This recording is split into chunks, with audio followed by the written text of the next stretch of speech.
시청자 여러분 안녕하십니까? 8월 16일 수요일 KBC 뉴스와이드 시작합니다.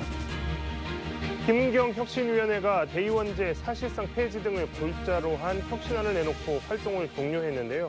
민주당 내 갈등이 증폭되고 있습니다. 오늘도 이 문제를 놓고 민주당 의원들이 모여서 난상 토론을 벌이고 있는 중입니다. 민주당의 혁신안 논란, 오승용 킹핀 정책 리서치 대표, 최치현 전 청와대 행정관과 함께 이야기 나눠보겠습니다. 두 분 안녕하십니까? 네, 안녕하세요. 김은경 혁신위원회가 남기고 간 혁신안을 두고 민주당이 굉장히 시끄럽습니다. 그 혁신안이 발표되기 전부터 시끄러웠고 혁신안이 막상 발표되고 나서는 이게 더 시끄러워지고 있는 상황인 것 같습니다. 오늘은 이 혁신안 이행 여부를 두고 의원총회가 지금 열리고 있는 중이라고 하는데요.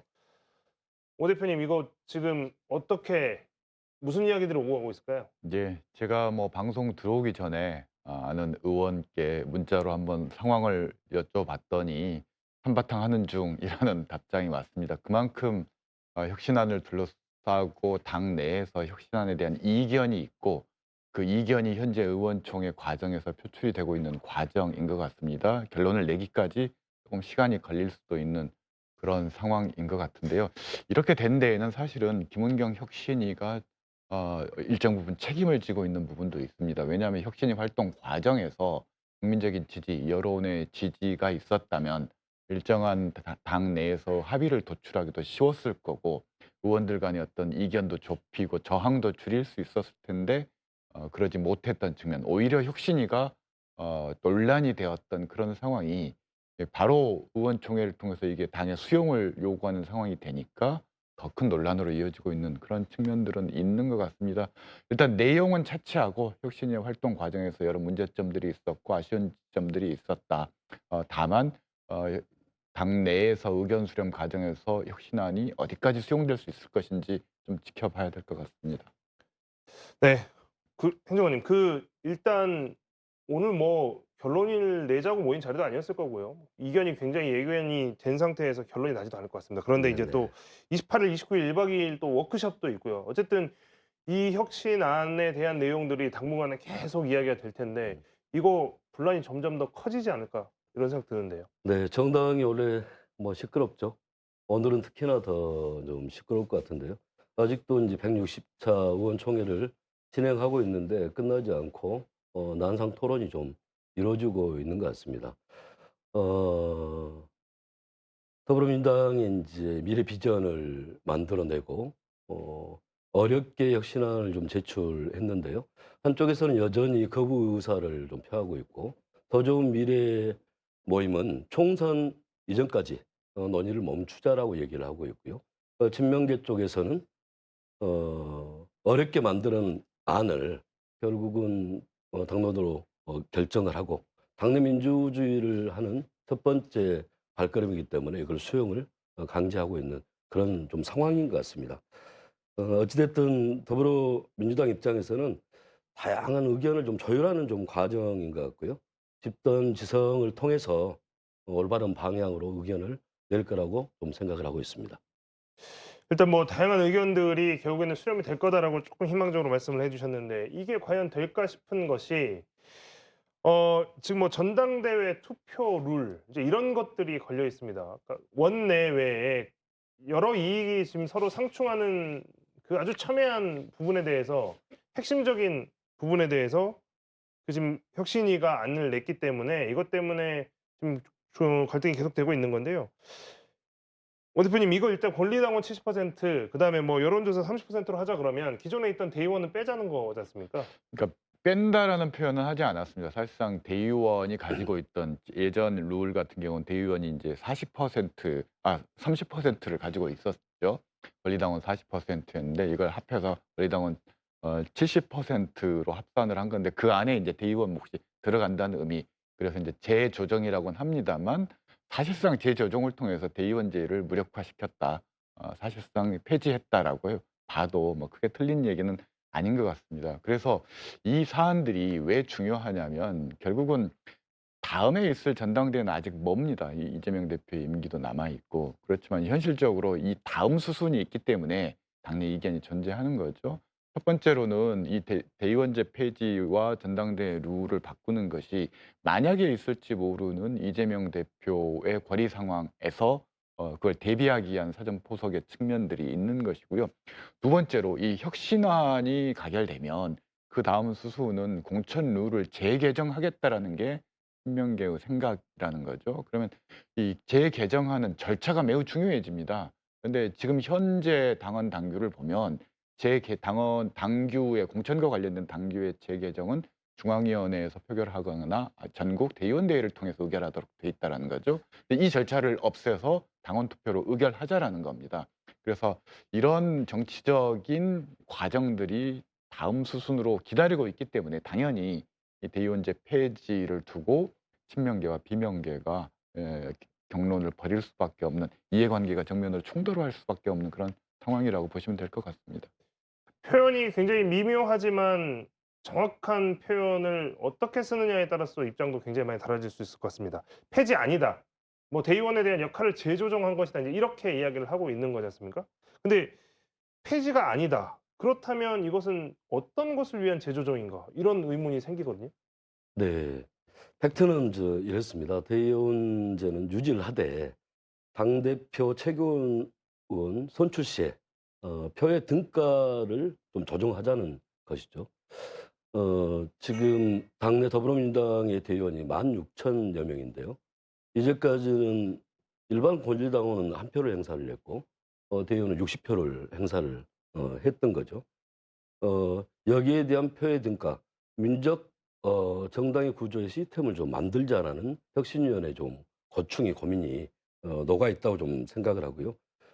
대의원에 대해서는 당에 헌신하고 그리고 가장 적극적으로 활동했던 이런 명예에 대해서는 좀 존중을 하되 시대 정신을 좀 녹여서 당의 시스템을 좀 만들려고 했던 혁신위원회 그런 고민들이 좀 있었던 것 같고요.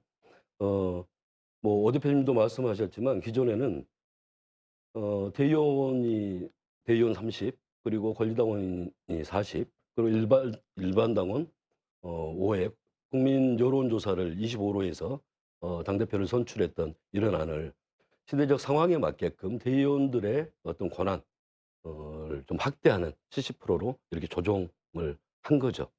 멀리 지금 당장은 여러 가지 우여곡절이 있고 다툼이 있을 수는 있지만 멀리 내다본다라면 당의 운영에 있어서 굉장히 좀 힘을 갖고 생명력을 갖는 그런 소중한 결정이 아닐까 그런 생각을 해 봅니다.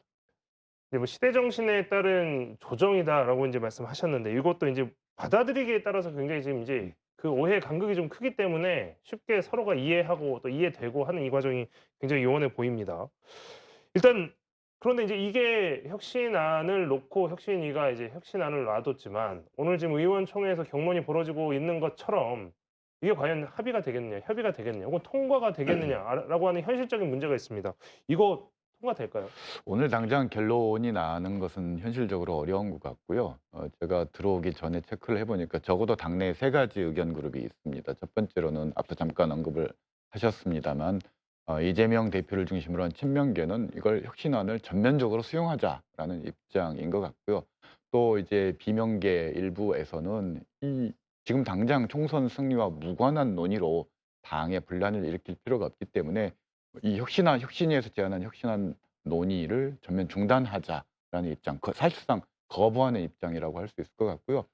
중간 지대에 있는 분들 뭐 박광원 원내대표를 비롯해서 전면 거부도 좀 문제가 있고 대화를 통해서 수용할 부분은 수용하자, 부분 수용의 입장인 것 같습니다. 절충형 입장을 가지고 있는 부분들이 있는데 이제 중요한 것은 어떤 부분을 절충해서 받아들이고 또 어떤 부분을 버릴 것인가인데, 친명계 입장에서는 사실상 이 대의원제와 관련된 부분들은 결코 포기하지 않을 거라는 겁니다. 절충형으로 가더라도. 그렇게 되면은 아마도 실력 대결을 할 수밖에 없는데 그 과정에서 어떤 돌발 상황이 생길지는 제가 예단하기는 좀 어렵습니다만, 그렇게 될 경우 상당히 민주당이 장기간 좀 시끄러운 상황이 될 수는 있을 것 같습니다. 그러면 행정관님 일단 이 문제 관련해서 이재명 대표는 이제 기자들의 질문이나 뭐 이런 것 때문에 "갈등이 깊다." 뭐 이제 이런 얘기를 하니까 "무슨 갈등이 있느냐." 인제 이런 식으로 대응을 하면서 원칙적으로는 겉으로는 "이거 뭐 절차대로 일단은 진행을 하겠다."라면서 다소 좀 중립적이고 유보적인 발언을 했습니다. 이거 근데 논란이 길어지면 당대표 입장에서도 가만히 보고 있을 수만 없을 거거든요. 이거 이재명 대표가 결국에는 이제 이 문제와 관련해서 어떤 스탠스를 가져갈 거라고 생각하십니까? 네, 이재명 대표께서는 혁신위를 구성하는 그 과정 속에 혁신위의 모든 안을 좀 수용하겠다라는 그런 원칙, 언론적 입장을 밝히셨고요. 민주주의 자체가 이제 원래 좀 시끄럽지 않습니까? 다양한 의견이 존재를 하는데 특히 총선을 앞두고 각자의 셈법이 어, 다르다 보니 현상을 해석하는 입장도 다양할 거라고 좀 생각이 듭니다. 더불어민주당은 2년에 한 번 당대표 선거를 하는데요. 작년 8월에 당대표 선거를 했기 때문에 내년 8월에 당대표 전당대회를 개최합니다. 혁신안을 통과하려면 일단 당헌에 대한 개정이 필요한 거고요. 당규에 대한 여러 가지 신규 작업들이 굉장히 복잡한 지난한 과정들이 좀 필요합니다. 특히 예를 들면 대의원의 선출 규정에 대한 부분들도 고쳐야 되는 거고요. 지역위원회 총회 규정도 고쳐야 되는 거고 전국위원회 시도당 운영 규정에 대한 부분들도 전부 다 손을 봐야 되는 그러한 상황입니다. 지금 더불어민주당이 권리당원이 120만입니다. 그리고 일반 당원이 130만, 250만 당원 시대를 얘기하고 있는데 내년 총선을 앞두고 더 많은 당원들이 지금 확보가 돼 있는 이런 상황입니다.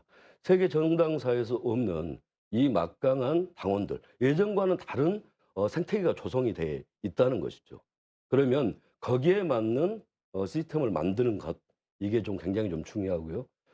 당내 여러 가지 계파와 원내에서는 여러 가지 이견이 있을 수 있겠지만 결국은 더불어민주당이 수권을 하고 그리고 대선을 승리하기 위해서는 미래 비전들 국민들과 함께 공유하는 과정들이 저는 중요하리라고 생각합니다.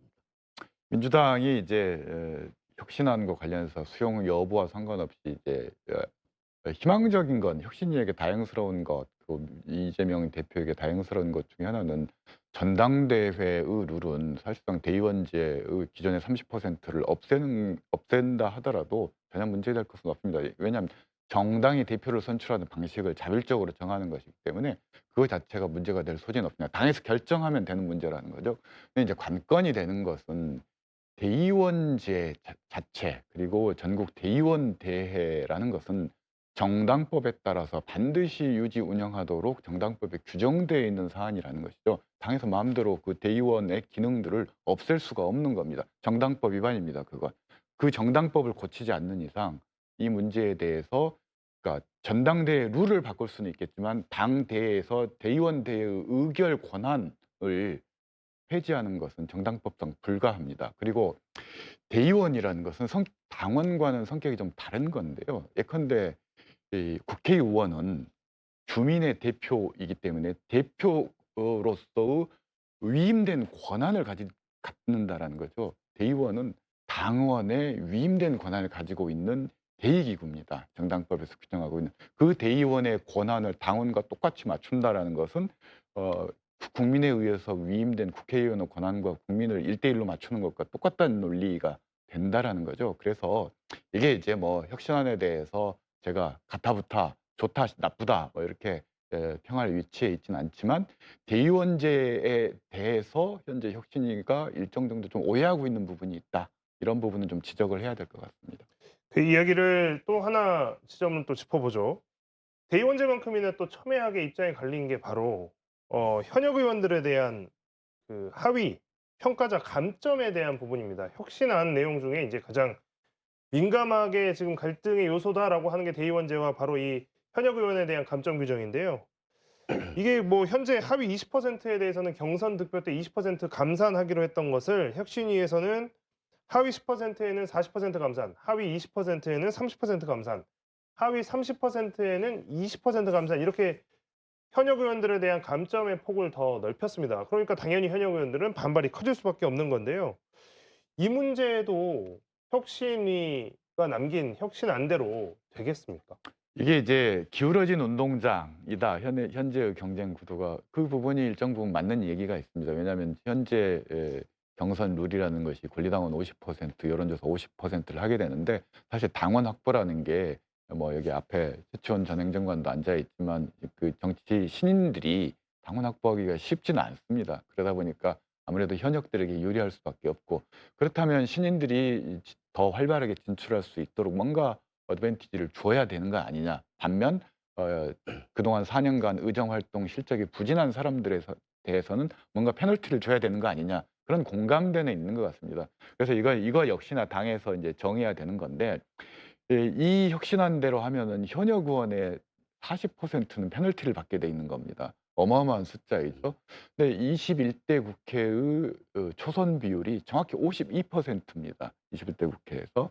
그럼 52%의 초선 의원이 진출해서 과연 21대 국회가 얼마나 효율적이고 생산적이고 그리고 국민의 어떤 책임에 입각해서 의정 활동을 잘 수행했느냐라고 물어봤을 때 지역민 여론조사에서 나타났습니다마는 매우 박한 평가를 받고 있다라는 겁니다. 그러면 신인이 이렇게 많이 진출하는 것이 꼭 바람직한 것인가? 52%의 교체율로 결국 민주당이 정권 교체를 당했습니다. 이런 부분들도 한 번쯤은 되짚어 볼 필요는 있는 것 같습니다. 물론 무기력한 무능한 의정 활동을 했던 현역 의원들에 대해서는 가차없는 뭐 비판과 평가는 있어야 되겠지만 이렇게까지 광범위하게 페널티를 주는 경선 룰 제안은 지금까지 제가 과문해서인지는 모르지만 처음 봅니다.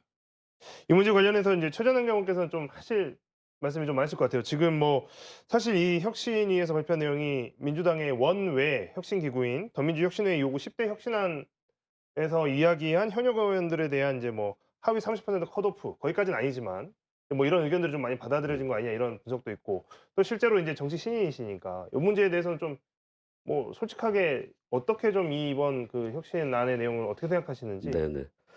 어 내년 총선을 준비하는 정치 신인들 입장에서는 좀 환영할 만한 일이라고 생각을 하고요. 인제 뭐 그런 개인적 입장을 좀 뛰어넘어서 결국은 그 그레이드를 기존에는 20% 하위 20%를 똑같이 20%를 감산을 했던 그런 안이었는데 이거를 다양한 그레이드를 나눠서 하위 뭐 10%는 40% 감산까지 하겠다는 거 아닙니까? 100표를 얻었을 때 40표 정도를 감산을 하겠다는 거니까요. 굉장히 좀 세고 강력한 그런 규제를 둔 조항이라고 생각을 합니다. 역으로 생각을 해 보면 결국은 국회의원의 의정 활동, 지역 활동 그리고 당원들과의 소통 이거를 상시적으로 보겠다는 거거든요.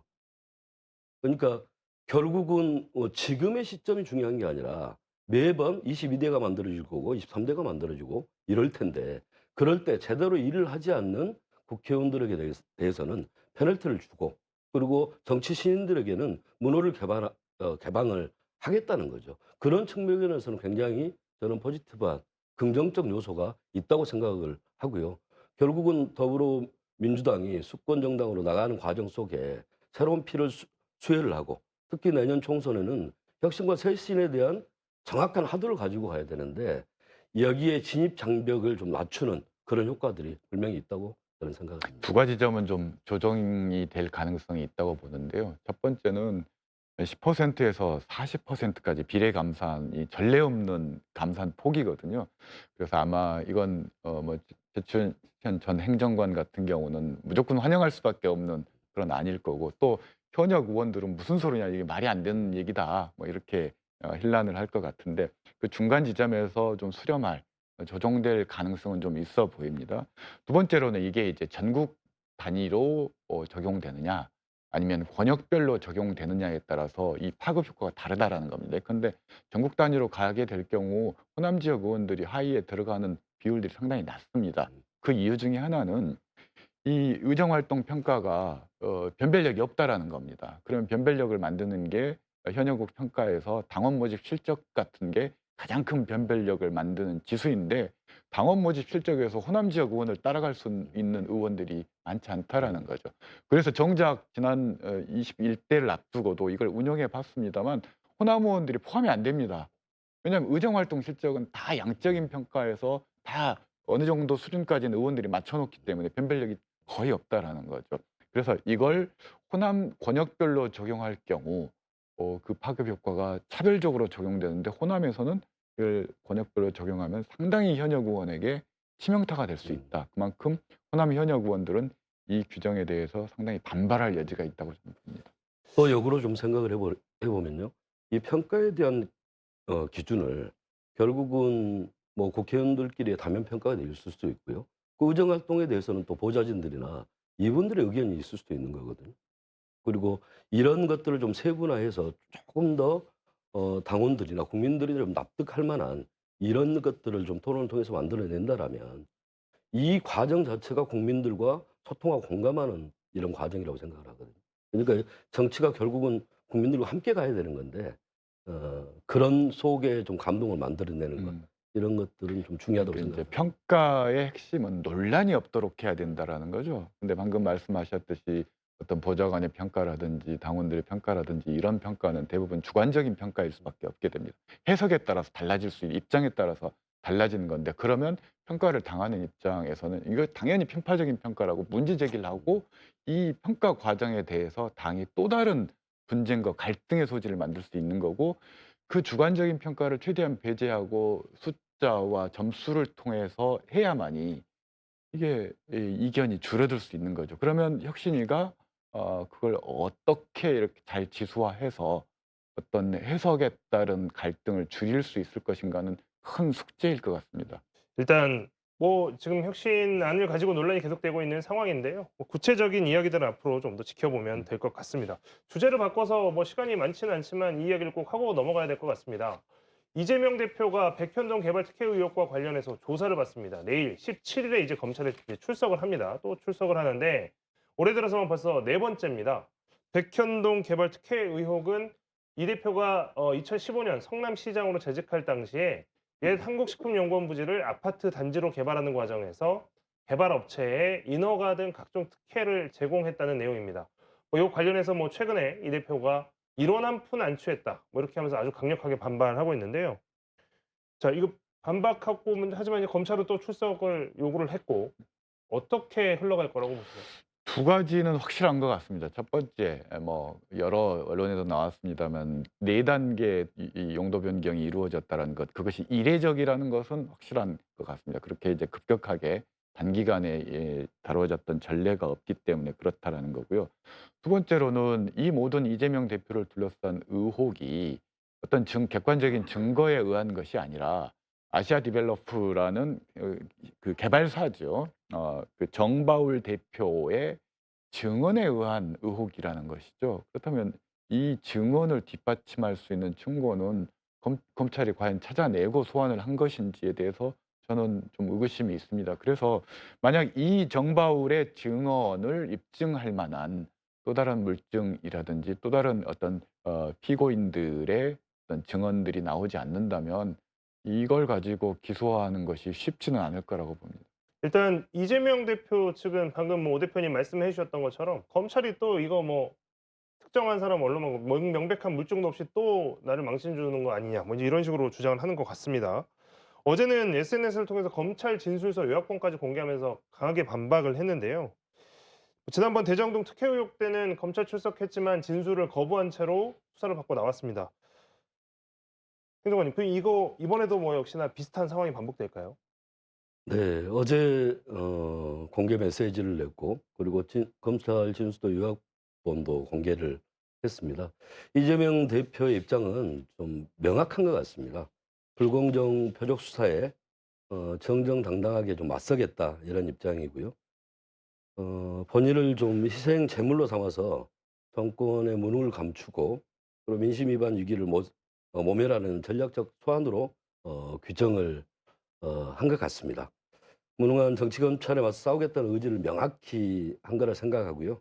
부당한 수사의 진술 거부권을 행사하는 것도 피의자의 이제 권리라고 생각을 하는데요. 검찰의 무리한 수사와 기소 때문에 발생한 사법 리스크라 하더라도 이에 대응하는 당사자의 사법 대응 전략과 방식에 대해 많은 시민들의 동의와 지지를 받는 것이 중요하다고 봅니다. 진술 거부도 전략 중 하나일 수 있겠지만 지지했던 사람들 입장에서는 좀 더 적극적인 진술을 통해 검찰의 논리를 좀 반박하고 리스크를 극복해 나가는 그런 과정이 있었으면 어떨까 하는 생각을 해봅니다. 자, 이 문제 관련해 가지고 또 중요한 게 그럼 검찰이 영장을 언제 치겠느냐 이게 지금 또 관심사지 않습니까? 네. 검찰이 영장을 8월에 치느냐, 뭐 9월에 치느냐, 뭐 회기 중이어야 뭐 회기 중에 할 것이다, 아니면 그 전에 할 것이다. 거기에 대해서 또 다양한 정치적인 해석이 있는데 검찰이 영장을 청구 뭐 한다고 했을 때 네. 뭐 전망에 대한 시기적인 전망 이야기가 나오는데 어떻게 보세요? 검찰은 회기 중에 치겠죠. 당연한 그런 묘수를 쓰려고 할 겁니다. 그렇게 국회 시간이 된다라면 또 체포동의안에 대한 표결에 대한 문제가 될 거고요. 민주당 내부에서는 결국은 이제 분열과 또 자중 질환이 일어날 것이고요. 그런 한동훈 검찰의 입장은 그런 입장들을 견지를 하고 계속 좀 진행이 될 가능성이 좀 크다고 생각을 합니다. 오 대표님 그렇다면 뭐 이제 뭐 회기 중에 영장 청구를 할 것이다, 이제 이런 예상들이 많이 나오고 있는데요. 어쨌든 이재명 대표는 불체포 특권은 포기하겠다라고 한번 이야기를 했지 않습니까? 그런데 이제 그 뒤로 또 이거 관련해 가지고 혁신위에서 이야기 나왔을 때 뭐 정당한 뭐 이제 이런 식의 여러 단서가 붙기도 하고 어떻게 대응을 하게 될까요? 일단 검찰이 영장을 치는 시점은 이화영 경기부지사와 관련된 대북 송금 관련된 재판에서 이화영과 김성태의 진술이 어떻게 나오느냐, 이재명 대표 당시 지사에게 보고했느냐의 여부에 대한 진술이 확정된 다음에 이루어질 가능성이 크고, 그렇다면 8월 중에는 물리적으로 불가능하다고 봅니다. 저는 이재명 대표에 대한 소환 조사는 형식적인 거고 이미 뭐 기소와 관련된 문서는 다 작성돼 있다고 봅니다. 정기국회 시작되면 바로 칠 가능성이 높다고 보고요. 그럴 경우 민주당은 체포동의안 불체포특권 이재명 대표가 포기를 이야기를 했지만 국회 절차상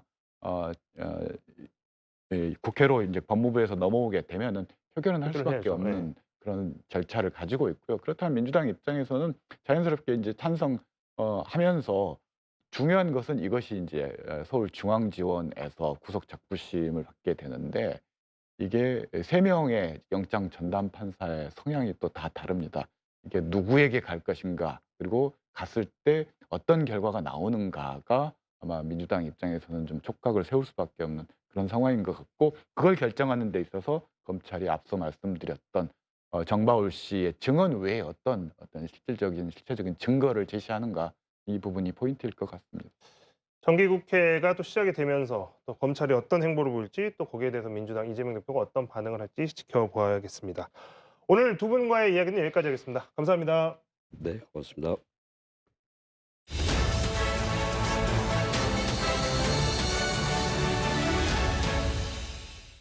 서울광역방송센터입니다. 오늘 여의도 초대석은 국회 산업통상자원 중소벤처기업위원회 위원장 이재정 더불어민주당 의원과 함께 산자위 현안 이슈 얘기해 보겠습니다.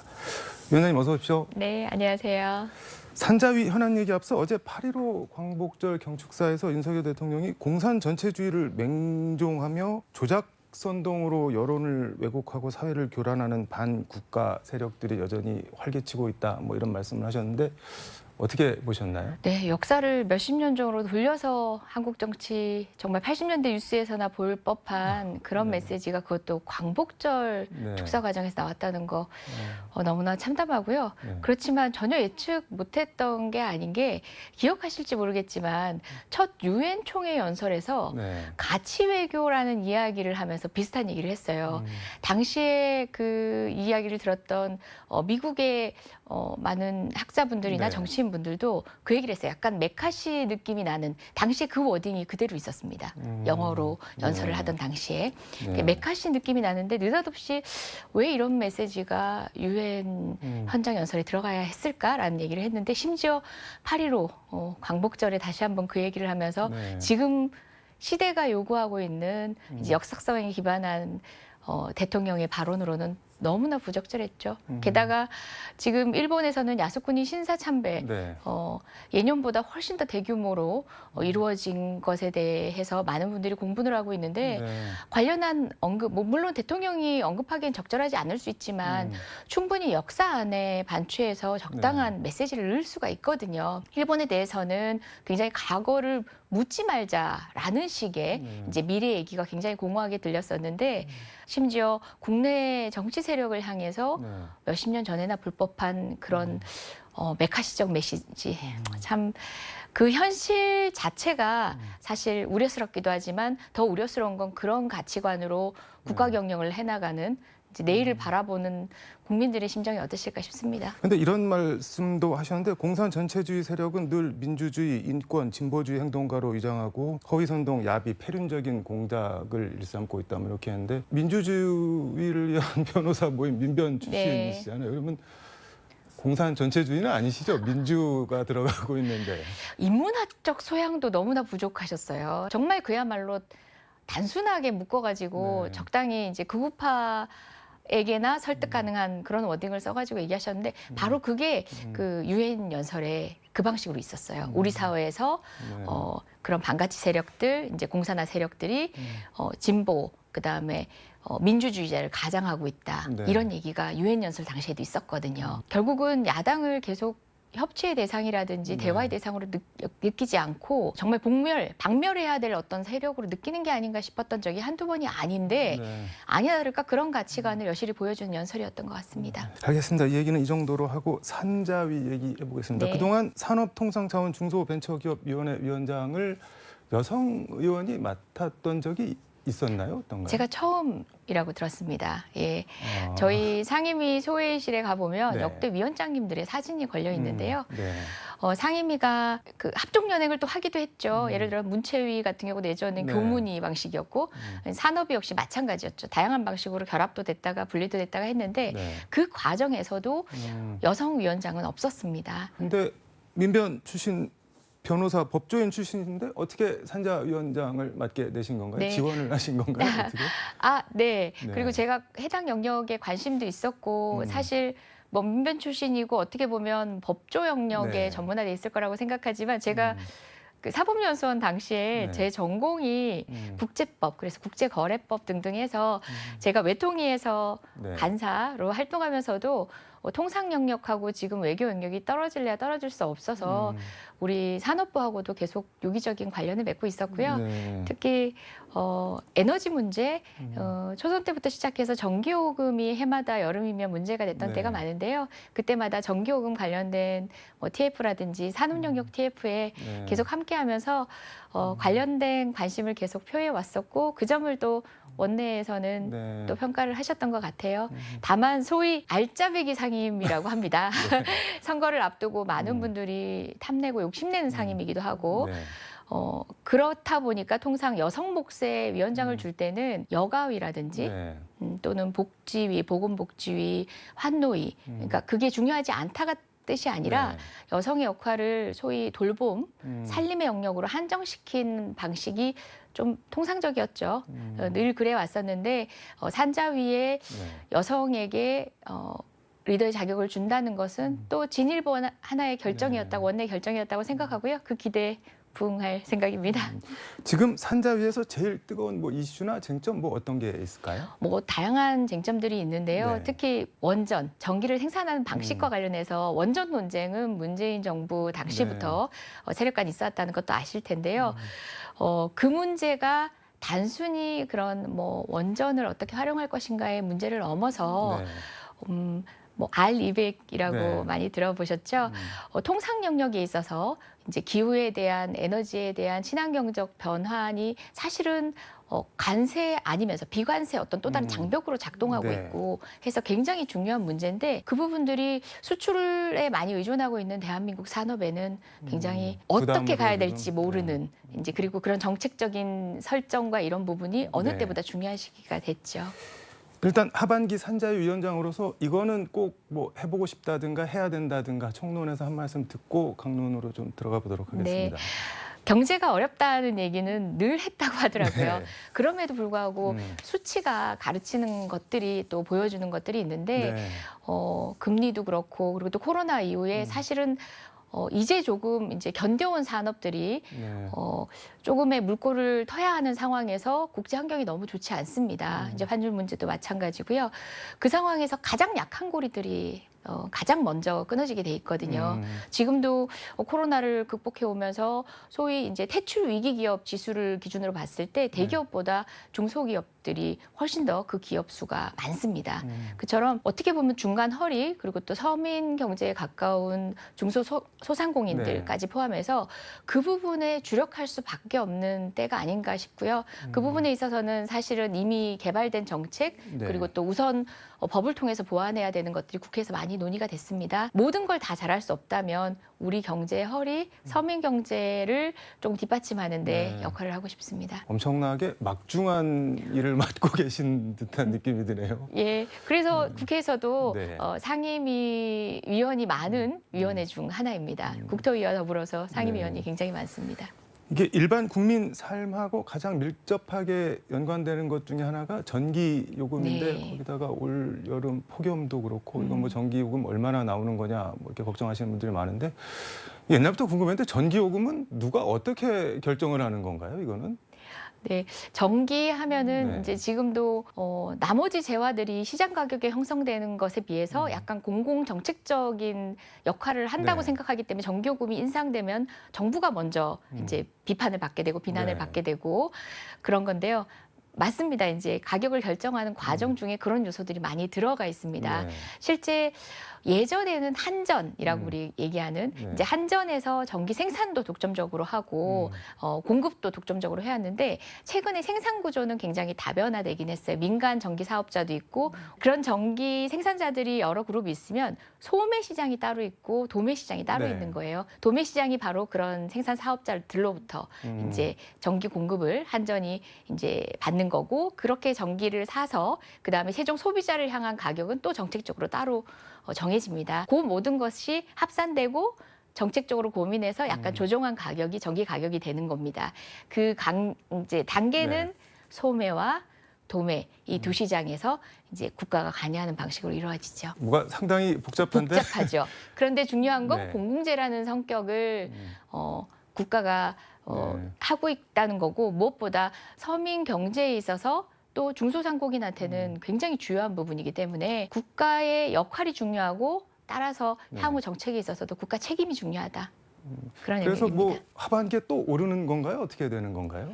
사실은 이제 전기요금 인상 요인은 많이 있어 왔습니다. 팔면 팔수록 손해라는 것과 맞는 얘기인가요, 그게? 사실 우리나라가 전기요금이 굉장히 싼 편이긴 하죠. 음. 그리고 전기 소비가 네. 굉장히 높긴 합니다. 다른 국가들에 비해서 높긴 한데요. 지금은 인상 요인이 있긴 하지만 더 네. 어려운 건 이제 가계 경제 그리고 또 중소상공인들이 견뎌내기 가장 어려운 시기라는 걸 감안한다면 최대한 정부가 버텨내야 되는 지점들이 네. 필요해 보입니다. 여당에서도 자체적으로 점검했을 때 하반기 인상 요인은 없을 거 인상을 하지 않고 조금 견딜 여력은 된다라고 하는데 이 상황을 넘어서고 나면 사실은 전기요금에 대한 실질적인 공론의 장은 열 필요가 있습니다. 열 필요가 있고 다만 그 과정에서도 늘 시장 경제에만 맡길 수 없는 네. 부분은 바로 취약계층을 대상으로 한 그 부분에 대한 것들은 이제 복지적 차원에서 좀 네. 병행해서 고민이 돼야 되겠죠. 소상공인과 자영업자들이 에너지 취약계층 포함을 요구를 하고 있다고 하는데 이건 어떤 내용인가요? 지금 경제 상황이 워낙 어렵다 보니까 네. 그리고 또 코로나 이후에 대출 지원 등으로 정부 지원했던 부분이 상환이 도래하고 등등 이중고를 안을 수밖에 없는 시기적 상황이 되다 보니까 네. 임대료와 더불어서 사실은 가장 많은 비용의 부담이 되고 있는 부분이 이런 공공요금에 대한 영역이거든요. 네. 그래서 이 부분을 중소상공인을 특별히 보호한다, 소상공인을 특별히 보호한다는 차원에서 정책적으로 검토를 해달라고 요청을 했고요. 네. 당장 이제 그 요구를 온전히 받을 수는 없다 할지라도 바우처 제도처럼 기왕에 이용하던 지원 제도를 보다 확대해서 좀 긍정적으로 고민할 필요가 있다는 게 더불어민주당의 생각입니다.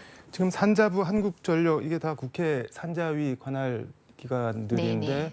산자 위원장으로서 그럼 전기 에너지 이거는 뭐 이렇게 좀 총괄적으로 앞으로 어떻게 해나가실 계획이신지도 한 말씀 좀 부탁드릴게요. 네, 정말 간단하지 않은 문제입니다. 아까도 가격 얘기 물으셨을 때 네. 막 소매시장, 도매시장 또 공급 주체도 다양하고 네. 그런데 거기에 또 맞물려 가지고 아까 제가 모두의 R200이라는 네. 얘기도 했었는데요.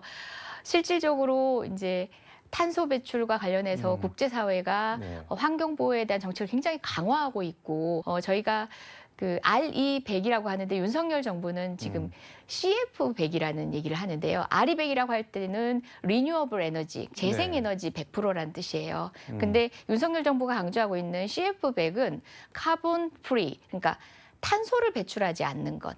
그 차이가 어느 영역에 뭐- 있을 것 같습니까? 바로 원자력과 관련된 거거든요. 아, 네, 원자력을 확대하고자 하는 윤석열 정부의 정책이 CF100이라는 말로 네. 사실은 RE100을 약간 대체하는 개념으로 바뀐 이유가 여튼간에 국제사회에서 무역을 감당하기 위해서는 우리는 RE100이라는 어떤 기준에 부합해서 무역경제, 그다음 산업정책이 맞춰져야 되거든요.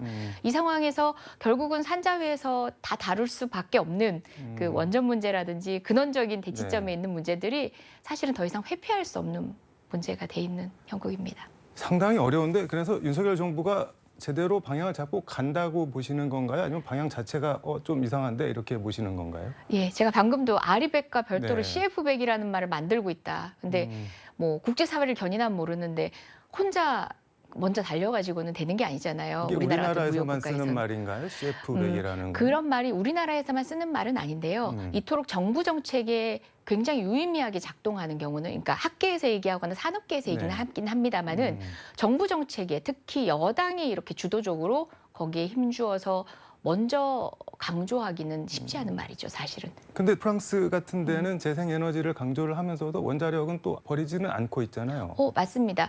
프랑스 같은 경우가 석탄 에너지가 부족하다 보니까 원전에 많이 네. 의존을 하고 있어서 그럼에도 불구하고 원전을 강조하는 프랑스 같은 경우도 네. 고준위 폐기물 문제라든지 이제 원전에 직접적으로 관련되는 문제를 회피하지 않고 해결을 하고 있습니다. 우리나라 같은 경우는 고준위 폐기물, 다시 말해서 쓰레기는 생산하고 있는데 네. 버릴 곳이 없어요. 그냥 집 앞마당에 지금 쌓아놓고 있는 상황이거든요. 관련된 법안이 지금 국회에서 가장 뜨거운 쟁점이긴 한데요. 네. 고준위 폐기물은 나라 밖으로 뺄 수가 없습니다. 국제사회에서. 네. 우리나라의 어딘가에는 둬야 되는데 이 논제를 계속 미루면서 원전을 계속 가동하면 고준위 폐기물은 계속 쌓이는 거잖아요. 그래서 원전을 계속 가동하더라도 반드시 필요한 문제인데 네. 사실은 뭐 저희 정부에서도 송구한 말이지만 네. 이제 해결하지 못했던 문제죠. 근데 지금 국회에서 가장 시급한 얘기가 이제 진행돼야 되는 법안임에도 불구하고 윤석열 정부의 이제 원전 확대까지 감안해서 고준위 폐기물에 대한 고민을 하자라는 그런 이제 장치들 때문에 더 이상 진척이 좀 안 되고 있는 측면이 있습니다. 이게 말씀을 들어도 참 복잡하고 아, 어렵다는 예. 생각이 드는데 제가 더 쉽게 설명했어야 하는데 일단 호남 지역에서 지금 이슈가 되고 있는 것 중에 하나가 이제 나주 한국에너지공대, 네. 한전공대 여기는 뭐 한전에서 지원금도 삭감한다 그러고 감사원 감사도 하고 뭐 총장 해임 건의도 하고 이거 뭐 말려주기려는 거 아니냐, 전 정권 지우기 아니냐 이런 의심, 반발 있는데 어떻게 보시나요? 이게 네. 윤석열 정부가 국제사회의 에너지 전환에 발빠르게 대처하는 우리나라의 그래도 강점이 될 수 있는 사실은 계획이 바로 한전공대의 모습이거든요. 네. 초기 대학임에도 불구하고 우수한 인재들이 많은 관심을 가지고 있고 이게 네. 또 지방 균형 발전에도 일조할 수 있고 또 광주 전남 지역의 또 다른 어떤 이제 산업의 네. 기반도 될 수 있는 그런 아주 중요한 시작이었는데 이 탈원전이라는 것이 문 정부의 어떤 역할로만, 그러니까 세계적 추세라는 것 또는 네. 새로운 에너지의 개발에 대한 다양한 고민들이 세계적 추세라는 거를 잡고 있는 것 같아요. 그래서 문 정권 지우기라는 일간의 평가는 저는 일응 이제 네. 타당한 비판이다라는 생각이 들고요. 특히 이번에 감사 과정에서 네. 여러 가지 보이는 모습들만 보더라도 그 감사를 두고 이제 하명 감사다라는 네. 얘기를 하는데 뭐 좋습니다. 털어서 먼지 안 나는 사람 없다 하지만 네. 털어서 어쨌든 나온 먼지에 대해서는 책임을 지우는 건 맞는데 지금 돌아가는 형국을 보면 하명감사일 뿐만 아니라 네. 나온 먼지에 비해서 과하게 책임을 묻는 방식으로 그리고 또 여론 재판이나 언론 재판을 굉장히 과잉되게 하고 있어요. 지금 막 몇백억 단위의 뭔가 비리가 있는 것처럼 언론에는 보도가 네. 됐었잖아요. 근데 정작 부적절한 사용이라고 생각해서 환수 조치를 하기로 한 거는 몇백억이 아니라 5,900만 원 정도. 소위 법인카드 용도 네. 등에 있어서 엄격하게 규정을 적용했을 때 문제가 있다 생각하는 그 부분이죠. 그러니까 몇백억하고 비교하면 엄청난 차이인 거죠. 그런데도 그 총장의 해임까지 건의해야 한다든가 이제 태클을 거는 그런 방식으로 이제 조직 자체, 존립 자체를 뒤흔드는 방식으로 가고 있다는 게 좀 우려스럽습니다. 이게 말씀하신 대로 단순히 에너지공대 학교, 대학 하나 문제가 아니라 네. 문재인 정부에서 추진했던 탈원전 기조를 이제 거꾸로 가려는 그런 기조 변화 차원에서 뭐 이루어지고 있는 거 아니냐 이렇게 보는 분들도 많이 계신데 네.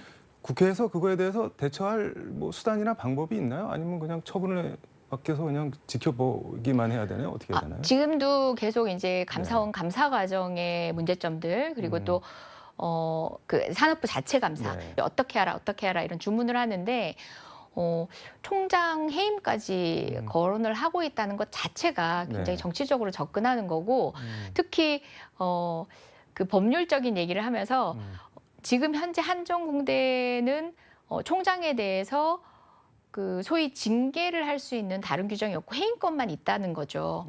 근데 제가 또 법조인이다 보니까 그렇게 최고로 강화된 조치 하나만 있다는 얘기는 가장 중한 벌을 항상 줘야 되는 게 아니라 그에 상응한 비리가 있을 때만 그 가장 중한 벌이라는 네. 게 유임이 이제 비로소 작동이 등장해야 되는 거죠. 그래서 그거는 비례 원칙에 어긋난다라고 이제 지적을 지금 계속 하고 있고 네. 그 부분에 대해서는 감사했던 주체들도 사실은 조금 수긍을 하고 있습니다. 네. 그래서 정치적으로 과잉된 부분에 대해서는 끝까지 이제 국회가 그거는 네. 적절한 제동을 통해서 이렇게 중요한 산업적 기반이 될 수 있는 이제 소중한 재원들이 네. 무너지지 않도록 특히 우리 입시 과정에서 또 지원하려는 수많은 학생들도 있고 네. 이제 산업 일꾼들이 있는데 그들에게도 또 다른 시그널이 되고 이제 불안을 준다는 것도 굉장히 우려되는 지점들이거든요. 그리고 아까 이제 탈원전 얘기하셨는데 네. 뭐 탈원전 기조에 대한 윤 정부의 그 문재인 정부 반 이제 뭐 애니띵 법문이라고 하잖아요. 이제 문재인 정부에 대한 그런 윤 정부의 인식도 인식이지만 그 과정에서 놓치고 있는 건 한전공대처럼 굉장히 적극적으로 이 다변화하는 에너지 체계, 국제 무역 체계 고민해야 되는 네. 주체들을 생산하는 이 중요한 일을 놓친다는 점. 그러니까 뭐 그 탈원전, 뭐 네. 원전 이 문제를 넘어선 문제라는 거는 우리 정부도 알았으면 좋겠습니다. 네. 알겠습니다. 오늘 말씀은 여기까지 듣도록 하겠습니다. 고맙습니다. 네, 고맙습니다. 지금까지 서울광역방송센터에서 이재정 국회 산자위원장과 함께 전해드렸습니다.